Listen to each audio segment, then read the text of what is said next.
सभी का general law 24 में आज हम बात करेंगे इंडियन पीनल कोड के चैप्टर 4 जनरल एक्सेप्शन के बारे में। अकॉर्डिंग टू लॉ हर एक्यूज्ड के पास ये राइट होता है कि वो अपने फेवर में कोर्ट के अंदर दलीलें पेश कर सके। कौन सी दलीलें एक्यूज्ड पेश करेगा और कौन से सेक्शन के अंदर पेश करेगा कोर्ट के अंदर, जिससे उसको यहाँ ना जाना पड़े, उन सारे सेक्शंस के बारे में आज हम जानेंगे।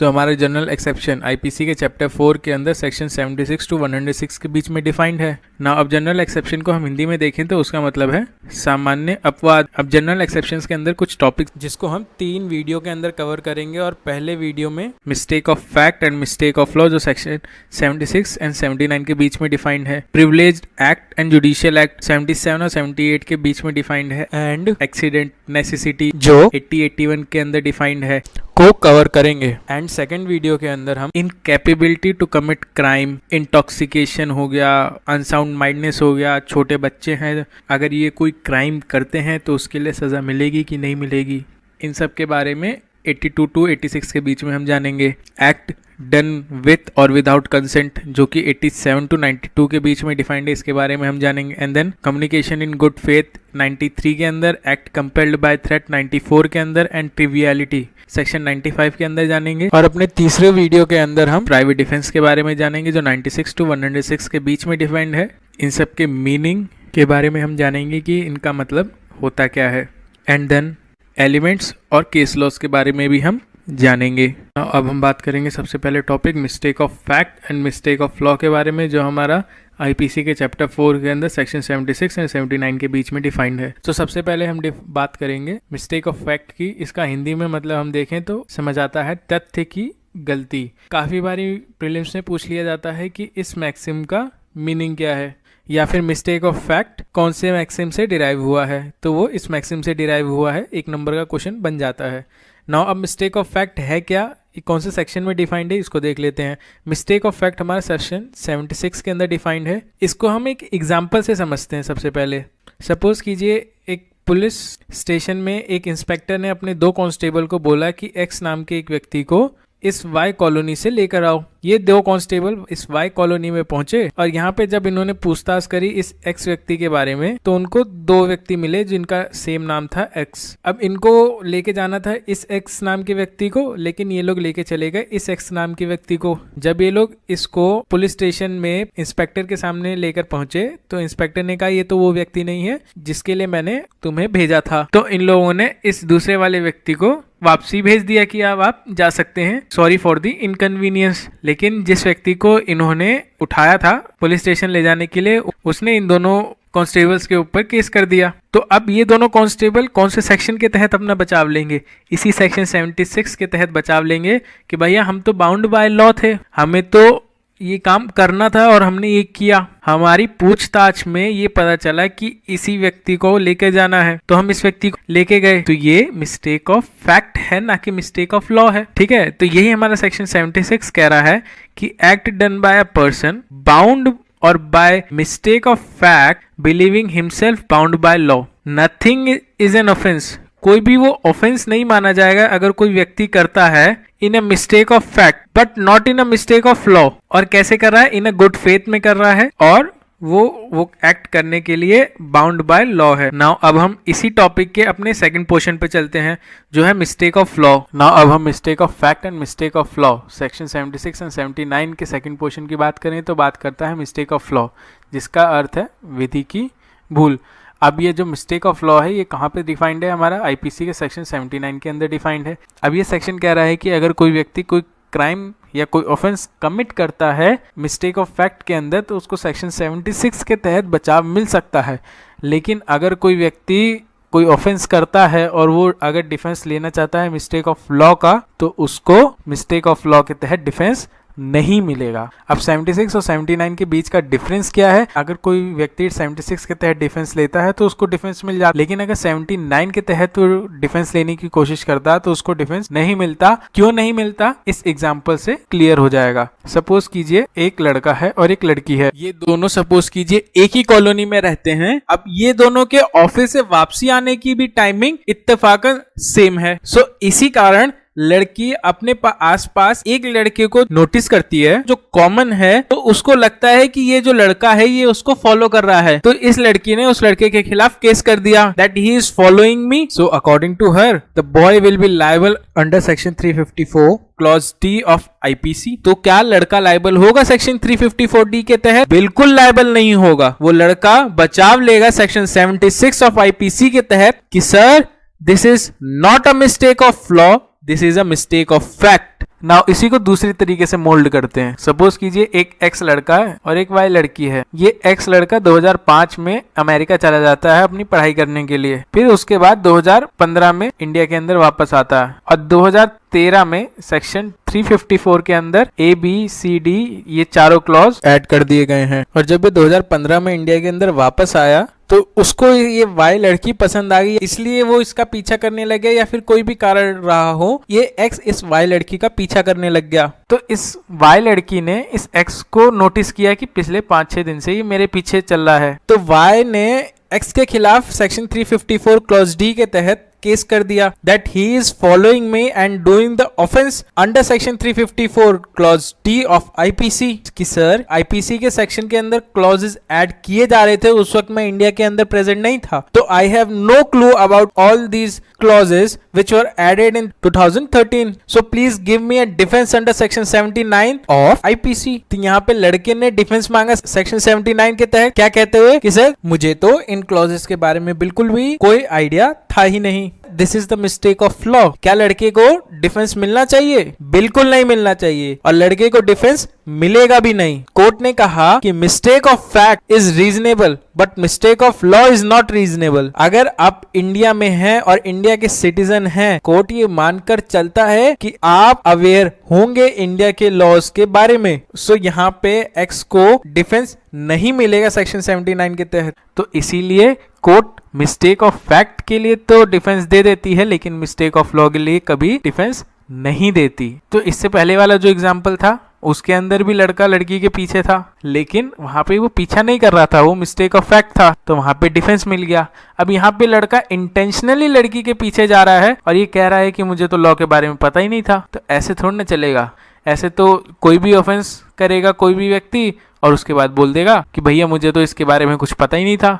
ऐसे कोर्ट डिफेंस नहीं देगी। कोर्ट हमेशा डिफेंस देगी मिस्टेक ऑफ फैक्ट पे, ना कि मिस्टेक ऑफ लॉ पे। तो आई होप हमारा जो जनरल डिफेंस का पहला टॉपिक है mistake of fact and mistake of law, जो सेक्शन 76 एंड 79 के अंदर डिफाइंड है, वो समझ आ गया होगा कि मिस्टेक ऑफ फैक्ट के तहत तो कोर्ट डिफेंस देगा, लेकिन मिस्टेक ऑफ लॉ के तहत कोर्ट डिफेंस नहीं देगा। नाउ अब हम बात करेंगे जनरल डिफेंस के अगले सेगमेंट की, जो है privileged act and judicial act, जो कि हमारे सेक्शन 77 एंड 78 के बीच में डिफाइंड है। इसको हिंदी में जाने तो प्रिविलेज्ड एक्ट का मतलब होता है विशेषाधिकार अधिनियम, एंड जुडिशियल एक्ट का हिंदी में मतलब होता है न्यायिक अधिनियम। अब हमारा जो सेक्शन 77 है वो क्या कह रहा है? अब सेक्शन 77 कहता है एक्ट ऑफ अ जज व्हेन एक्ट जुडिशियली। तो अगर कोई जज कोई जजमेंट सुनाता है, तो जज ने जिसके खिलाफ जजमेंट सुनाया है वो जज के खिलाफ केस नहीं कर सकता। सपोज कीजिए जज ने एक्यूज्ड को फांसी की सजा सुनाई, लेकिन जीने का तो अधिकार है, कॉन्स्टिट्यूशन का सेक्शन 21 हमें बताता है। तो अगर एक्यूज्ड जज के खिलाफ केस करेगा कि भैया सेक्शन 21 का वॉयलेशन किया है जज ने, तो जज बचाव कहाँ लेगा? तो जज सेक्शन 77 के तहत बचाव लेगा। ये जज का काम है जजमेंट सुनाना। लेकिन सपोज कीजिए एक एक्स व्यक्ति है और एक वाई व्यक्ति है। जो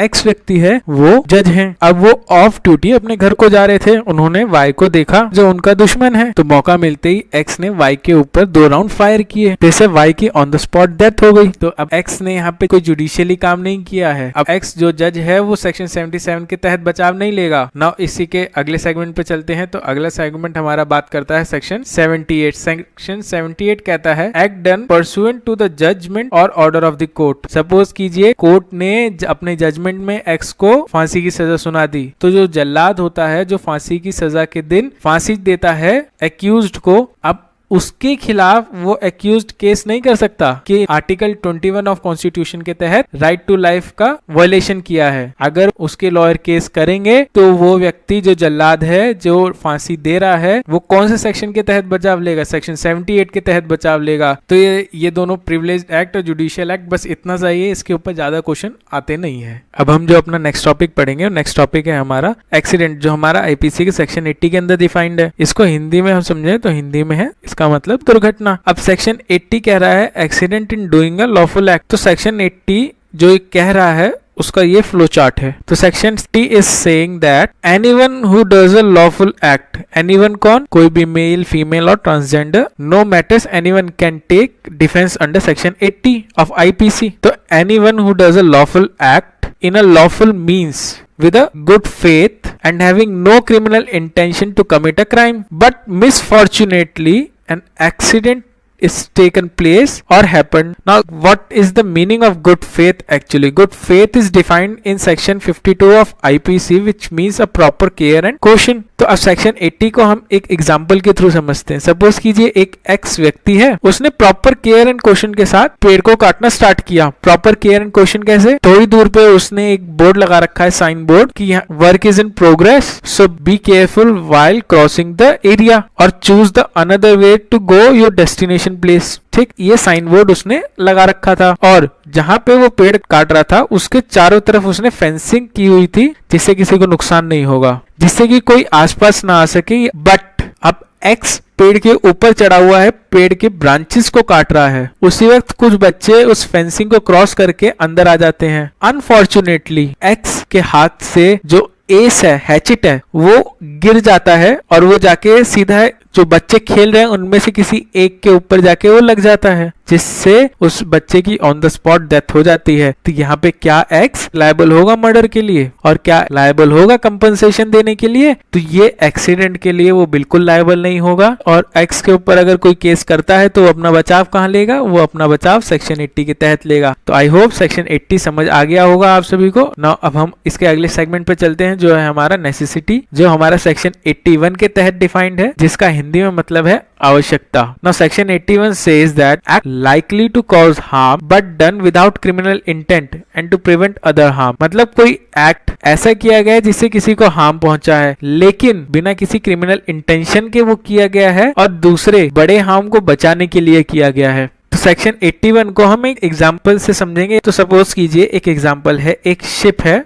ठीक। अब ये शिप ओशियन में अपना जा रही है, बट अनफॉर्चुनेटली ये शिप एक स्टॉर्म में फंस जाती है और जब वो स्टॉर्म से निकलती है तो एकदम से सामने एक ग्लेशियर आ जाता है और जब उस ग्लेशियर से अपनी शिप को बचाने की प्रोबेबिलिटी को जानने के लिए जब वो ship seller with the help of telescope उस ग्लेशियर को एग्जामिन करता है तो उसे पता चलता है कि उस ग्लेशियर के सामने एक बोट भी नजर आती है छोटी, जिसमें 4-5 लोग सवार हैं। तो प्रॉब्लम ये आती है कि ये हो सकता है कि शिप मोड़ते वक्त शायद उस शिप का उस छोटी बोट से एक्सीडेंट हो, जिससे कि वो बोट डूब जाए। लेकिन अगर समय रहते एकदम करेक्ट टाइम पे अगर शिप मोड़ी जाती है तो शायद कुछ प्रोबेबिलिटी है कि वो बोट और वो बोट के लोगों को बचा सके। तो शिप को वो मोड़ता तो है शिप सेलर और शिप बच भी जाती है, लेकिन अनफॉर्चुनेटली वो जो बोट है और बोट के ऊपर 4-5 लोग सवार हैं नहीं बच पाते। वो बोट डूब जाती है और 4-5 लोग जो सवार हैं उसके ऊपर उनकी डेथ हो जाती है। अब यहाँ पे अगर उन 4-5 लोगों की फैमिली मेंबर्स ने उस शिप के ड्राइवर के ऊपर केस करेंगे तो वो शिप का ड्राइवर कौन से सेक्शन के तहत बचाव लेगा? सेक्शन 81 के तहत बचाव लेगा। इस सेक्शन को डिफाइन करते वक्त बेंथम ने नेसेसिटी की 3 सिचुएशंस को कैटेगराइज किया है। वो 3 सिचुएशन कौन से? सबसे पहली तो the harm was done to avert a greater evil, मतलब जो हार्म किया जाना है वो बड़े हार्म से बचने के लिए होना चाहिए। जो हमने अपने पीछे वाले एग्जाम्पल में देखा उसमें हमने यही जाना कि अगर शिप को राइट टाइम पे नहीं मोड़ा जाता तो पीछे 400 लोग जो बैठे थे शिप के अंदर वो ऑन द स्पॉट मर जाते। तो ये जो था ये एक बड़ा हार्म था, लेकिन इस बड़े हार्म को बचाने के लिए शिप सेलर ने पूरी कोशिश करी, लेकिन उस कोशिश में जो स्मॉल बोट है जिसके अंदर 4-5 लोग सवार थे उनकी अनफॉर्चुनेटली डेथ हो गई। तो यहाँ पर हम ये कह सकते हैं कि एक बड़े हार्म को बचाने के लिए छोटा हार्म शिप सेलर ने कॉज किया है और इसीलिए उसको सेक्शन 81 ऑफ आईपीसी के तहत बचाव यानी डिफेंस मिलेगा। सेकंड पॉइंट कहता है अदर मीन्स वर लेस इफेक्टिव। तो यहां पे सेकंड पॉइंट ये कहना चाहता है, जो हमने अभी पीछे एग्जांपल में देखा कि जो शिप सेलर है उसने जो वो एक्ट किया उससे हार्म तो हुआ, लेकिन अगर उसके अलावा कोई और ऑप्शन अगर वो चूज करता तो शायद जो वो एक्ट किया है उसने उससे वो कुछ हद तक लेस इफेक्टिव होता। इन शॉर्ट सेकंड पॉइंट ये कहना चाहता है कि जो एक्ट हुआ है that must be the best you can do at that point of time. अगर उससे बेस्ट कुछ हो सकता था और वो नहीं किया गया है तब उस केस में आपको सेक्शन 81 के तहत बचाव यानी डिफेंस नहीं मिलेगा। थर्ड पॉइंट कहता है that the means employed were more efficient. 3 point में बेंथम ने कैटेगराइज किया था सेक्शन 81 को कि ये 3 चीजें भी होनी चाहिए बाकी चीजों के साथ, तभी सेक्शन 81 के तहत बचाव मिलेगा। नाउ अब हम इसके केस लॉस को देख लेते हैं। तो सबसे पहला केस हम देखते हैं आर वर्सेस डुडली एंड स्टीवेंसन का। ये केस लॉ 3 लोगों के इर्द गिर्द घूमता है और ये तीनों लोग एक आइलैंड पे जाके फंस गए। अब वहां पे इन लोगों की हालत इतनी बुरी हो गई कि अगर अब ये लोग कुछ ना खाते तो शायद इनमें से कोई भी जिंदा नहीं बचता। ऐसे में डुडली एंड स्टीफनसन इन दोनों ने मिलकर ये प्लान बनाया कि जो इनके साथ तीसरा व्यक्ति था जो एक छोटा बच्चा था उसको ये दोनों मिलकर मार के खा लें, जिससे कि कुछ देर और ये लोग जिंदा रह सके। तो इन लोगों ने उस तीसरे व्यक्ति को मार के खा लिया। जब रेस्क्यू टीम आई तो उन्होंने पूछा कि भैया तुम तो 3 लोग थे, 2 कैसे हो गए? तो उन्होंने बोला भैया हम लोगों की हालत बहुत खराब थी, अगर उसको मार के नहीं खाते तो हम लोग मर जाते, इसलिए हम लोगों ने उसको मार के खा लिया। और इसी सेक्शन के तहत अपना बचाव लिया और कहा कि sir this is our necessity to kill him, अगर हम लोग उसको नहीं मारते तो हम लोग भी नहीं बचते। तो कोर्ट ने कहा कि तुम लोग नहीं बचते तो चलता, लेकिन इस सेक्शन ने आपको ये आजादी नहीं दी है कि आप अपने नेसेसिटी के लिए किसी दूसरे आदमी को मार दें।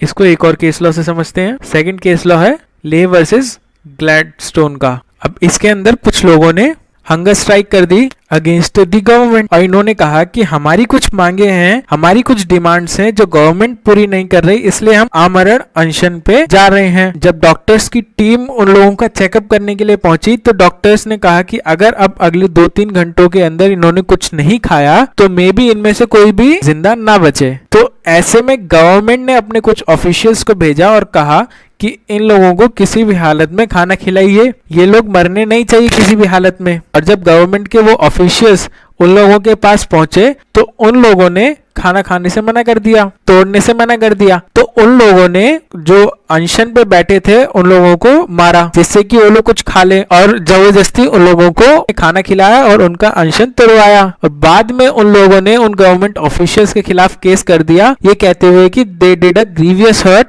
इन लोगों ने ग्रीवियस हर्ट किया है। तो सेक्शन 320/325 ऑफ आईपीसी के तहत आप इनके खिलाफ केस दर्ज कीजिए। कोर्ट ने कहा कि इन लोगों ने आप लोगों को ग्रीवियस हर्ट दिया, माना, लेकिन अगर ये लोग आप लोगों को हार्म नहीं पहुंचाते तो शायद आप लोग जिंदा बचते ही नहीं। तो कोर्ट ने उन गवर्नमेंट ऑफिशियल्स को इसी सेक्शन के तहत डिफेंस दे दिया। जो थर्ड केस लॉ है, थर्ड केस लॉ बात करता है माउस केस की। अब इसके अंदर अगेन एक शिप थी और शिप अगेन किसी एक स्टॉर्म में फंस गई और पानी इतना ज्यादा हो गया कि शिप को हल्का करना उस वक्त जरूरी था। अगर हल्का नहीं किया गया होता तो शिप डूब सकती थी। तो शिप सेलर ने सबकी सहमति से जो उन लोगों के सामान थे उनको बाहर फेंकना स्टार्ट कर दिया शिप से। तो शिप हल्की हो गई और शिप स्टॉर्म से बाहर आई और सारे लोग बच गए। तो बचने के बाद जब सब लोग अपने अपने घर पहुंचे तो सबने डिसाइड किया उस शिप सेलर के खिलाफ केस करने का कि भैया इसने हमारे सारे सामान को खराब कर दिया, हमारे सारा सामान समुद्र में फेंक दिया। तो कोर्ट ने कहा कि अगर वो सामान समुद्र में नहीं फेंकता तो तुम लोग नहीं बचते, तो केस कैसे करते?